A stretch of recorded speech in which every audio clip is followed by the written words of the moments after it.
and to help them do that, and try to guide them into the right ways, and gaining and trying to get their full potential out of themselves on the track and off is our main goal. Yeah, and speaking of Nico, Andy and I brought him up the other night when we were talking about Andy's program. He might have been the only driver that, at least that I personally saw, that actually put out a thank you video, or I know it was a video, but we'll just call it content. He put out a thank you video on his social media channels, and I just thought that was so cool because the Challenge Karting deal, the COTA, it kind of ended abruptly. We were supposed to have the season finale at Sonoma, and that got shut down because of COVID. And it kind of everyone kind of fell into this black hole. Like, a lot of other promoters weren't really posting anything. There wasn't much happening with karting. And then one day I see this little kid. He's wearing a GFC suit, and he starts doing a thank you video. It's like, it was actually just nice because, wait a second. Here's someone that just kind of took it to the next level. It's like, oh yeah, our race season's over, and it didn't end the way anyone expected. But he took the time to do a little video, and it's like, and Andy had said as well, it's like he doesn't recall anyone else really doing one either.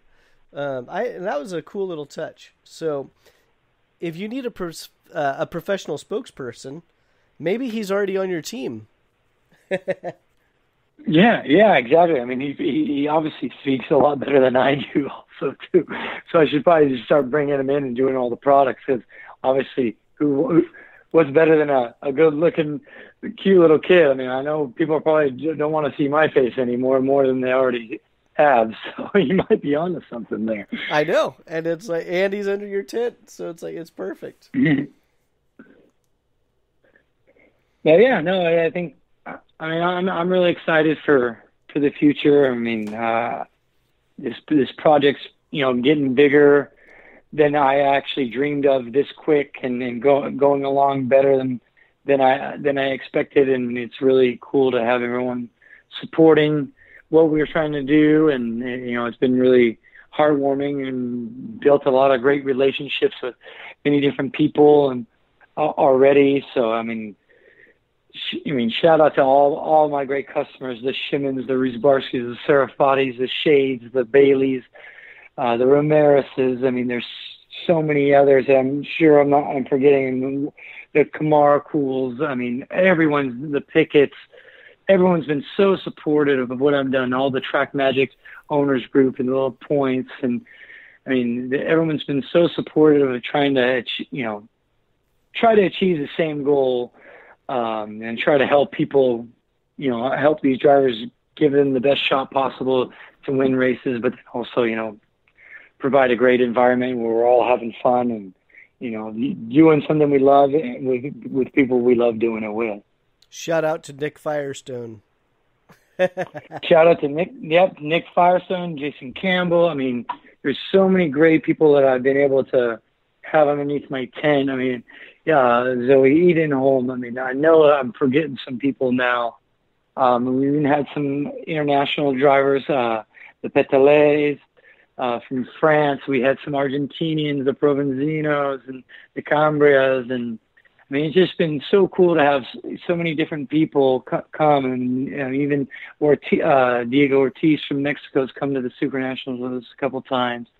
And just really cool to be able to work with these people. People like Mike Rivera, Ryan Ruth, and all their guys. I mean, it's been really cool to just develop a relationship with so many more people that maybe I would have originally done it when I was just a driver for certain teams. You only work with a certain amount of people, and now owning a kart brand and you try to expand to dealers, you get much more amount of people that you get to have relationships with. And I mean, that's probably for me, that's the coolest part about karting. One of the coolest parts, if not the coolest. That probably had to be your first international sale, or I'm completely wrong.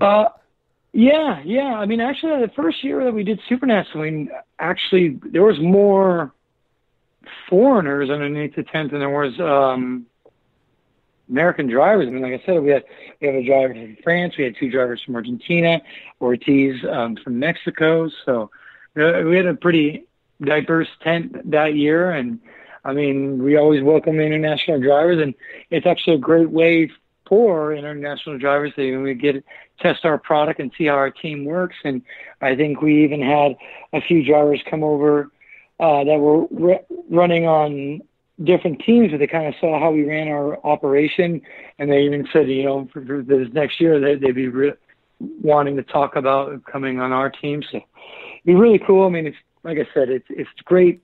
Karting's so cool in the respect it's a worldwide sport that has so many, I guess, a little amount of people that are so passionate about it, and we can all be so connected nowadays via social media or the internet. So it's really cool to be able to meet new people from all the way around the world and experience different cultures and have different stories, from other parts of the world and everything else. It's just really humbling experience when you get to be a part of that. Yeah, and you got a great thing going because your core group is all great people. Yeah, no, I feel very fortunate, and for anyone that I forgot to mention, I'm really sorry. I love you guys all, and I can't thank all of you guys enough for everything that you've done for me. And, hopefully we can keep a great environment. That's the whole idea, and keep all these people that are on the team for a real long time and build a long-lasting relationship as we grow and go forward. Absolutely. Well, on that note, if you guys want more information on Gary, check out gfckarting.com or on Facebook, GFC Karting, and Instagram, GFC Karting. Well, Gary, thanks again. Yeah, thank you, guys. I mean, thanks for letting me tell a story. I think it's kind of been fun going back and forth, especially the early years. There's a lot of things you forget, and then you remember and kind of go through memory lane. I think probably my favorite pursuit is probably the Track Magic one. How about you? Honestly, my favorite one was the European stuff, because that's a part of your career I just didn't pay any attention to. And then with the Track Magic, those guys, I've already given those guys so many podcast BJs because they're just doing such a great thing. But for me, being that we've covered the Track Magic stuff a lot with the barbecues and everything that they're doing, I personally like the European stuff. It just okay. Yeah, that's the stuff I liked. And then I'll probably go back and listen to all of them and then pull some questions out of them where I can just ask you at the shop. But, I liked all of them. I didn't realize you worked at Emick when you were, just a wee little kid in the summer and your dad just dropped you off. And so just little anecdotal stories like that. I liked all of it, but my favorite was probably the European stuff. Well, I hope everyone enjoyed it. I mean, I had kind of fun telling it, to be honest. I mean, you kind of go through it and just, kind of recap. I mean, almost like, how do you say, what's the word I'm looking for here? Reflect on everything. Yeah. Well, and I like that you didn't use this as a platform to tell everyone how great you are and all your race wins, etc.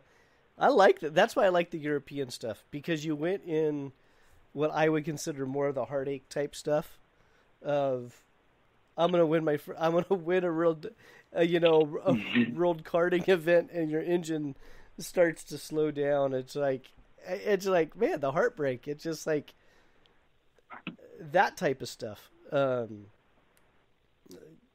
I like that you just pretty much opened up and you were vulnerable to Again, not using this as a resume. It's just like, hey, these are the experiences that happened, and yeah, this really sucked, but it was still a great experience. Yeah, 100%. I wouldn't change my life for the world.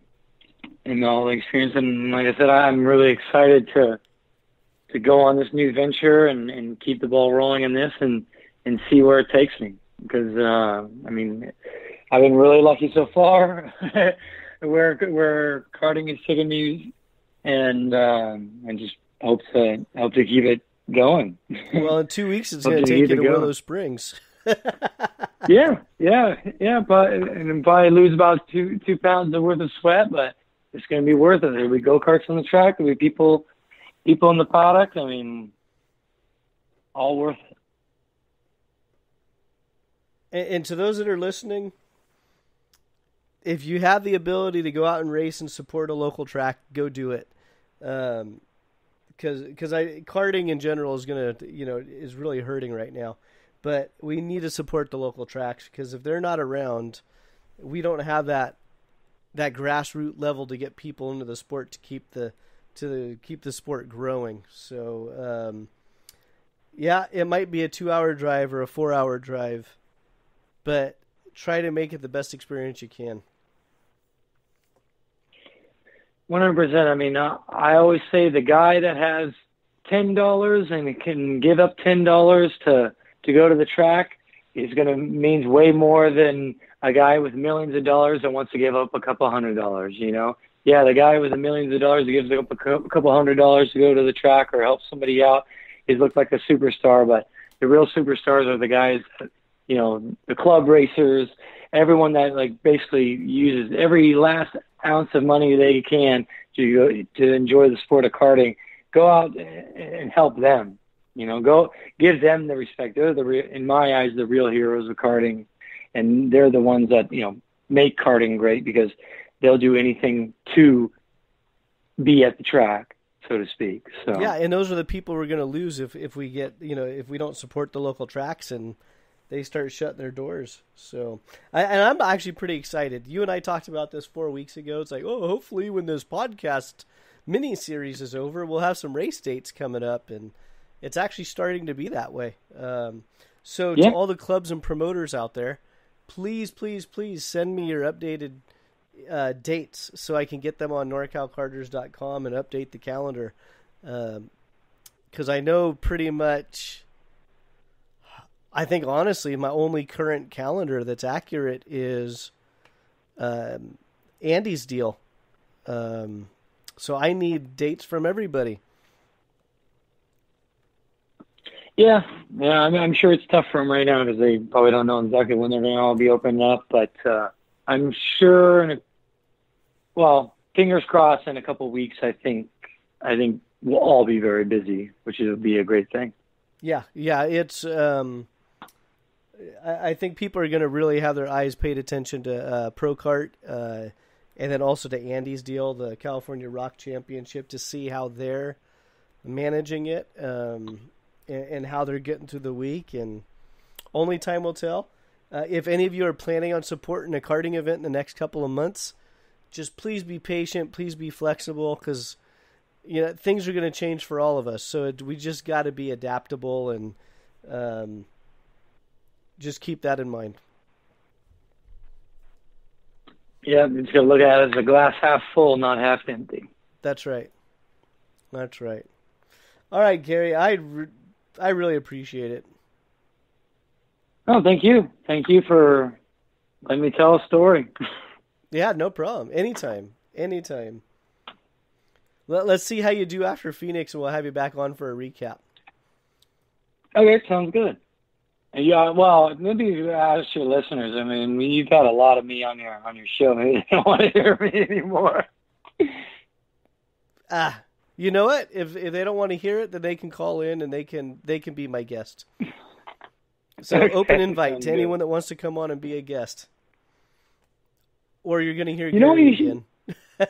you know what you should do, dude? Here's a suggestion. You should get some of the legends of the sport on your deal. I'm sure they like someone like the Mike Mannings, the Lynn Haddocks, and like just people that have been in the sport. I mean, way longer than anyone else